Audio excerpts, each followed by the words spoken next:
यवतमाळमध्ये मुसळधार पाऊस. यवतमाळ चंद्रपूर जिल्ह्याचा संपर्क तुटला. कोसारा गावाजवळील वर्धा नदीच्या पुलावरून 3 फूट पाणी. नदीकाठच्या लोकांना सतर्कतेचा इशारा.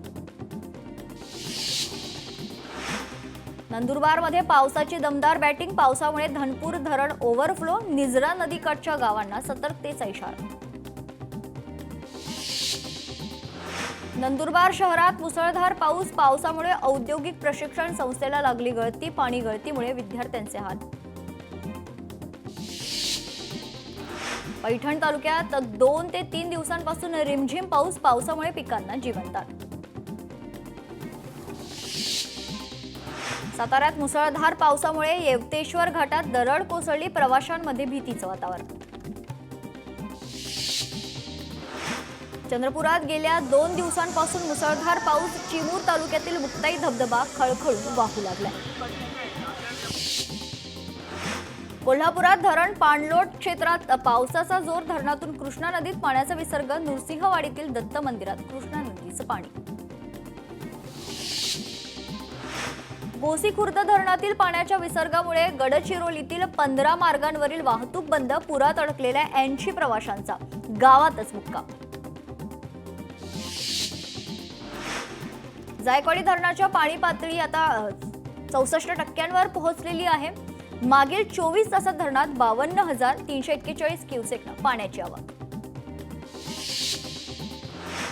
मुसळधार पावसामुळे चंद्रपुरातील भूती नाल्याला पूर. ब्रह्मपुरी ते वडसा मार्ग बंद. नागपुरात मुसळधार पावसामुळे नरसाळा स्मशानभूमीजवळ नागरिक पावसात अडकले. नागरिकांना सुरक्षित बाहेर काढण्यासाठी अग्निशमन दलाच्या जवानांचे प्रयत्न सुरू. चंद्रपूर जिल्ह्यातील 12 गावांचा संपर्क तुटला. 2 दिवसांपासून मुसळधार पाऊस. तर गोसेखुर्द प्रकल्पाचे सर्व दरवाजे उघडल्यानं पूर परिस्थिती. पुण्यातील कासारसाई धरणातील पाणलोट क्षेत्रात मुसळधार पाऊस सुरू. धरणातील पाणीसाठा 87%. धरणाच्या सांडव्यावरून 1220 क्युसेक पाण्याचा विसर्ग सुरू. भंडाऱ्यात पावसाची जोरदार बॅटिंग. वैनगंगा नदीनं धोका पातळी ओलांडली. गोसेखुर्द धरणाचे संपूर्ण दरवाजे उघडले. चुलबंद नदीपात्रात ट्रॅक्टर वाहून गेलाय. नागपुरात सलग 3ऱ्या दिवशी पावसाची संततधार सुरूच. पावसाची स्थिती लक्षात घेता शाळांना सुट्टी जाहीर करण्यात आली. नागपुरात 172.2 मिलीमीटर पावसाची नोंद. पावसामुळे शहरात पाणीच पाणी. नागपुरात मानकापूर परिसरातील काही घरांमध्ये पाणी शिरलं. पाण्याचा निचरा करण्यासाठी पालिकेचे प्रयत्न सुरू. गोंदियात 3 दिवसांपासून पाऊस. पावसामुळे नदी नाले ओसंडून वाहत आहेत. काही गावांचा संपर्क तुटला. वर्ध्यात रात्रभर सुरू असलेल्या पावसामुळे नदी नाल्यांना पूर. लाल नाला, पोथरा नदी, वर्धा नदी काठच्या गावांना सतर्कतेचा इशारा. जुना बोरगाव ते नवीन बोरगाव रस्ता बंद. भंडाऱ्यातील ओपारा गावाला पुराचा वेढा. मार्गावर अनेक ठिकाणी पुलांवरून 3 फुटांवर पाणी. भंडाऱ्यात पावसाची संततधार. गोसीखुर्द धरणाचे 33 दरवाजे उघडले. 13,046 क्युसेक पाण्याचा विसर्ग. अकोल्यात 2 दिवसांपासून पावसाची संततधार. पावसामुळे जनजीवन विस्कळीत. वर्धा जिल्ह्याला आज पावसाचा रेड अलर्ट. संततधार पावसामुळे जिल्ह्यातील सर्वच शाळांना सुट्टी. नागपुरातील नक्षी नदीला देखील पूर आलाय.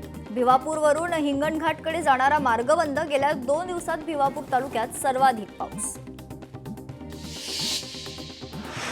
मुसळधार पावसामुळे नागपुरातील मनीषनगर अंडरब्रिज पाण्याखाली. ब्रिजला तलावाचं स्वरूप. धाराशिवमध्ये पवनचक्कीच्या ठेकेदारांकडून फसवणूक झाल्याचा शेतकऱ्यांचा आरोप. खासदार ओमराजे निंबाळकर आक्रमक. तर पवनचक्कीचे पोल आणि तारा उकडून फेकून देण्याच्या सूचना. प्रधानमंत्री पीक विमा योजनेत बदल. नैसर्गिक आपत्तीमुळे होणाऱ्या नुकसानीवर आता आगाऊ 25% भरपाई मिळणार नाही. शेतकऱ्यांना फटका. मावळ तालुक्यात दारुंब्रे गावात 4 सूत्री पद्धतीनं भात लागवड. या पद्धतीमुळे पीक उत्पादनात दुप्पट वाढ होणार. बुलढाण्यात सुधारित प्रधानमंत्री पीक विमा योजना यंदाच्या खरीप हंगामापासून लागू. योजनेसाठी 31 जुलैपर्यंत सहभागी होण्याचं आवाहन. बुलढाण्यातील 3000हून अधिक शेतकऱ्यांची ई-केवायसी आणि सुमारे 4500 शेतकऱ्यांचे आधार सीडिंग प्रलंबित. शेतकऱ्यांना तात्काळ ई-केवायसी पूर्ण करण्याचं कृषी विभागाचं आवाहन. आमदार निवास कॅन्टीनमध्ये पुन्हा राडा. कॅन्टीनमधील वेटर आपापसात भिडले. किरकोळ वादातून मारहाण झाल्याची माहिती. नागरिक आणि इतर कर्मचाऱ्यांनी मध्यस्थी करत परिस्थिती नियंत्रणात आणली. राज्यात गुटखा विक्री सुरूच. अहिल्यानगरमध्ये सापडला लाखोंचा गुटखा. 76,80,000 रुपयांचा जो माल आहे तो जप्त करण्यात आलाय. तर मुंबईला गुटखा घेऊन जाणारा ट्रक चालक ताब्यात. अमरावतीच्या अंजनगाव वारी लगत असलेल्या पारडी देवीमध्ये रेल्वे अंडरपास भुयारी मार्गाचं काम पूर्ण. रेल्वे विभागानं रेल्वे क्रॉसिंग बंद केलंय. मोठ्या प्रमाणात पावसाचं पाणी साचलंय. मुंबईतील ठाकूर विलेजमध्ये स्टेट कोटक महिंद्रा एटीएमला आग लागल्याची घटना समोर. शॉर्ट सर्किटमुळे आग लागल्याची माहिती. अग्निशमन दलाकडून आग विझवण्यात यश. भिवंडीतील जीर्ण इमारतीचा छताचा प्लास्टर कोसळला. 2 महिला आणि 1 जण जखमी झाले. जखमींना रुग्णालयात दाखल केलं. संततधार पावसामुळे अमरावती जिल्ह्यातील चांदूर रेल्वे या ठिकाणी घराची भिंत कोसळली. कोणतीही जीवितहानी नाही. वृद्ध महिलेचा संसार उघड्यावर. पालघरच्या डहाणू नरपड परिसरात बिबट्याचा वावर. बिबट्याकडून गोठ्यातील वासरावर जीवघेणा हल्ला. बिबट्याच्या वावरामुळे स्थानिकांमध्ये भीतीचं वातावरण. बिबट्याला जेरबंद करण्यात वन विभागाला यश. पुण्याच्या रामटेकडी परिसरात पथारीवाल्यांचा अतिक्रमण विभागाच्या पथकावर हल्ला. तर कर्मचाऱ्यांना दगडानं लोखंडी वजनाच्या मापानं मारहाण. वानवडी पोलीस ठाण्यात गुन्हा दाखल. पुण्यातील हिंजवडी आणि वाकड रावेत परिसरात वाहतूक कोंडी सोडवण्यासाठी स्वतंत्र वाहतूक केंद्र उभारण्याची नागरिकांची मागणी. चंद्रपुरात हाय सिवेज सेक्शन मशीनची यशस्वी चाचणी. यंत्रामुळे गटारातील सांडपाणी आणि गाळ त्वरित शोषून घेण्यासाठी मदत होणार. छत्रपती संभाजीनगरात केंद्रीय कामगार संघटनेचं आंदोलन. श्रमसंहिताच्या अंमलबजावणीच्या विरोधात क्रांती चौकात हल्लाबोल आंदोलन. चंद्रपुरातील 824 ग्रामपंचायतींचं आरक्षण सोडत नव्यांना संधी. तर प्रस्थापितांना धक्का. 411 पुरुष तर 413 महिलांना संधी.